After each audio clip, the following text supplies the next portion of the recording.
RCB champion হতে টাকার বন্যা, কোটি কোটি টাকা পেল দল, বৈভবের ঝুলিও ভরল বিসিসিআই। বন্ধুরা, আপনারা যদি দেখতে চান তাহলে ভিডিওটি শেষ অবধি দেখতে হবে, চ্যানেলটিকে সাবস্ক্রাইব করে একটা লাইক দিতে হবে এবং নোটিফিকেশন বেল আইকন দাবাতে হবে। আইপিএল 2026 শেষ হতে উৎসবের আবহাওয়া রয়্যাল চ্যালেঞ্জার্স বেঙ্গালুরু শিবিরে গুজরাটকে হারিয়ে টানা দ্বিতীয়বারের মতো চ্যাম্পিয়ন হয়েছে বিরাট কোহলির দল।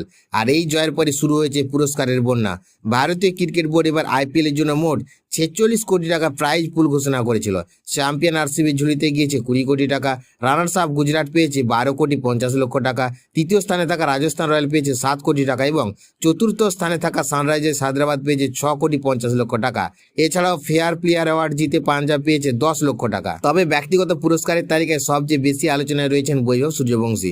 পুরো মরশুমে 700-র বেশি রান করে তিনি জিতেছেন অরেঞ্জ ক্যাপ এবং পেয়েছেন 10 লক্ষ টাকা। শুধু তাই নয়, টুর্নামেন্টের সবচেয়ে মূল্যবান খেলোয়াড় হিসেবেও তিনি জিতেছেন আরও 15 লক্ষ টাকা। উদীয়মান খেলোয়াড়ের পুরস্কার, super striker of the season, সর্বাধিক ছক্কার পুরস্কার, সব মিলিয়ে একাধিক সম্মান নিজের নামে করেছেন বৈভব। পাশাপাশি পেয়েছেন একটি টাটা সিয়েরা গাড়িও। সব পুরস্কার মিলিয়ে বৈভবের ঝুলিতে এসেছে প্রায় 65 লক্ষ টাকা। তাই বলাই যায় এবারের আইপিএল এর মাঠে পারফরমেন্সের পাশাপাশি পুরস্কারের দৌড় সব থেকে অনেকটা এগিয়ে ছিলেন এই তরুণ ক্রিকেটার।